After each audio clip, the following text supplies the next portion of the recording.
తెలంగాణలో water politics ఈటెక్కే అనుకోవచ్చా? ఎందుకంటే కృష్ణా జలాల్ని ఆంధ్ర దోపిడీ చేస్తున్నారు అని బీఆర్ఎస్ వాళ్ళైతుంది, బీజేపీ వాళ్ళైతుంది. ఆంధ్ర దోపిడీ చేయట్లేదు. రేవంత్ రెడ్డి హ్మ్. ఆ నీళ్లను గురుదక్షిణ కింద ఇస్తున్నాడు. ఆంధ్రాకి ఇస్తున్నాడు. ఎందుకంటే హ్మ్.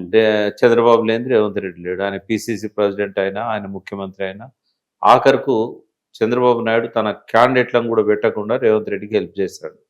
కాబట్టి గురుదక్షిణ కింద ఆయన అభ్యంతరం పెట్టట్లేదు. ఇప్పుడు తెలంగాణకి అన్యాయం జరుగుతుంది కదా. ఆయనకెందుకు తెలంగాణ గురించి?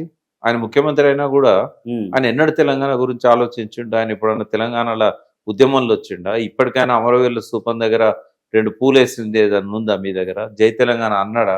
అనలే. మేమెప్పుడు కూడా ఆయన తెలంగాణ ఓన్ చేసుకోదు. హ్మ్. ఆయన ముఖ్యమంత్రిగా ఇంకా 5 ఏళ్ళు ఉన్నా కూడా హ్మ్. ఆయన యాక్సిడెంటల్ గా వచ్చిన చీఫ్ మినిస్టరే తప్ప హ్మ్. తెలంగాణ ప్రజలు ఇష్టపూర్వకంగా ఎన్నుకున్న సీఎం అయితే కాడు ఆయన. హ్మ్. ఆయన జలదోపిడి విషయంలో ఫస్ట్ ఎందుకంటే సార్ దీని గురించి ఎక్కువ మీకే తెలియాలి, వాటర్ గురించి. అంటే ఇప్పుడు ఎంతో అన్యాయం జరుగుతుంది తెలంగాణకు. ఈ అన్యాయాలను వేటిని కూడా ఆయనకు అర్థమైనా అర్థం కానట్టు నటిస్తున్నాడు. చంద్రబాబును ఆపడం లేదు. చంద్రబాబుతో డైరెక్ట్ కాన్ఫ్రంటేషన్ ఆయనకి ఇష్టం లేదు. ఇప్పుడు ఈ దోపిడీని ఆపాలంటే చంద్రబాబుతో పెట్టుకోవాలి. చంద్రబాబుతో పెట్టుకోవడానికి ఆయన సిద్ధంగా లేడు. ఎందుకు అనంటే ఆయన సీఎం చేసినందుకే కాదు, హ్మ్. ఇప్పుడు సీఎం పదవి పోకుండా కాపాడుతున్నది చంద్రబాబు నాయుడు. లేకుంటే బీజేపీ ఎందుకు అలో చేస్తుంది? ఉన్నది ఒక్కగానొక్క కాంగ్రెస్ ఫండింగ్ ఇచ్చే ప్రభుత్వం ఇది ఒక్కటే కాంగ్రెస్ పార్టీకి. మోడీ గారికి ఏముంటుంది? కాంగ్రెస్కున్న అన్ని సంబంధాలు కట్ చేయాలని ఉంటుంది. అవును.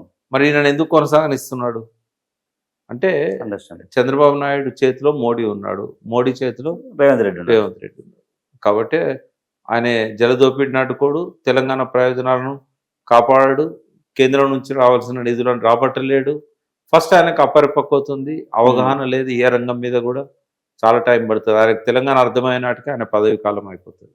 సరే, ఇంకోటి, రేవంత్ రెడ్డిని సీఎం పదవి నుంచి దింపడానికి 25 మంది కాంగ్రెస్ మంది ఎమ్మెల్యేలు ఒకటయ్యారని చెప్పి ఎర్రబెల్లి దయాకర్రావు గారు ఒక వ్యాఖ్య చేశారు. దీన్ని ఎలా చూడొచ్చు? ఆయన్నే అడగాలి దయాకర్ రావును. ఎందుకంటే నాకు తెలిసి సీఎంగా 4 ఏళ్ళు ఉండొచ్చు ఆయన. ఎందుకంటే ఇప్పుడు దించాల్సిన అవసరం రాహుల్ గాంధీకి లేదు, నరేంద్ర మోడీకి లేదు. ఇంకెవరు దించుతారు ఆయన్ని? ఇప్పుడు ఇంకొక ముఖ్యమంత్రికి మద్దతు ఎవరన్నా ఇస్తామంటేనే కదా దించేది. ఓకే. వాళ్ళిద్దరికి కూడా రేవంత్ రెడ్డి దించాలని లేదు. ఆయన బీజేపీకి సహకరిస్తున్నాడు, రాహుల్ గాంధీకి ఫండ్ పంపుతున్నాడు. ఇంకెందుకు ఆయన దించుతారు? రాహుల్ గాంధీ గారి అపాయింట్మెంటే రేవంత్ రెడ్డి గారు దొరకట్లేదు. అపాయింట్మెంట్ ఇవ్వకపోయినా కూడా ఆయన 5 ఏళ్ల పాటు కంటిన్యూ అవుతాడు. అపాయింట్మెంట్తో అవసరం ఏమున్నది? వాళ్ళు ఫోన్లో కావాలంటే మాట్లాడుకుంటారు, హాట్ లైన్ ఉంటుంది.